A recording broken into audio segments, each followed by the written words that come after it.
রবীন্দ্রনাথ ঠাকুরের হঠাৎ দেখা, রেলগাড়ির কামরায় হঠাৎ দেখা। ভাবিনি সম্ভব হবে কোনোদিন।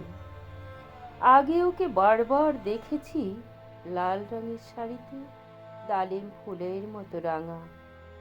আজ পরেছে কালো রেশমের কাপড়, আঁচল তুলেছে মাথায়, দোলন চাপার মতো চিকন গৌর মুখখানি ঘিরে। মনে হলো কালো রঙে একটা গভীর দূরত্ব ঘনিয়ে নিয়েছে নিজের চারদিকে, যে দূরত্ব সরষে ক্ষেতের শেষ সীমানায় শালবনের নীলাঞ্জলি। থমকে গেল আমার সমস্ত মনটা। চেনা লোককে দেখলেন অচেনার গাম্ভীর্যে। হঠাৎ খবরের কাগজ ফেলে দিয়ে আমাকে করলে নমস্কার। সমাজবিধির পদ গেল খুলে। আলাপ করলেন শুরু। কেমন আছো, কেমন চলছে সংসার, ইত্যাদি। সে রইল জানলার বাইরের দিকে চেয়ে, যেন কাছের দিনের ছোঁয়াচ পার হওয়া চাহনিতে। দিলে অত্যন্ত ছোট দুটো একটা জবাব, কোনোটা বা দিলেই না। বুঝিয়ে দিলে হাতের অস্থিরতায়, কেন এসব কথা?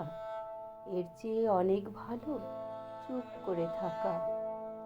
আমি ছিলাম অন্য বেঞ্চিতে সাথীদের সঙ্গে।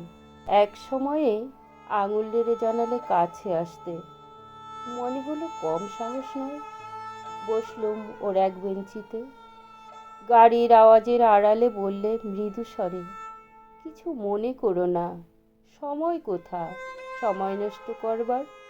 আমাকে নামতে হবে পরের স্টেশনে। দূরে যাবে তুমি, দেখা হবে না আর কোনো দিনই। তাই যে প্রশ্নটার জবাব এতকাল থেমে আছে, শুনবো তোমার মুখে। সত্য করে বলবে তো? আমি বললাম বলবো। বাইরের আকাশের দিকে তাকিয়েই শুধোলো, আমাদের গেছে যেদিন একেবারেই কি গেছে, কিছুই কি নেই বাকি। একটুকু রইলেম চুপ করে। তারপর বললেম, রাতের সব তারাই আছে দিনের আলোর গভীরে। খটকা লাগলো। কি জানি বানিয়ে বললেন নাকি?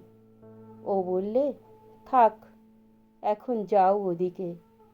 সবাই নেমে গেল পরের স্টেশনে। আমি চললেম একা।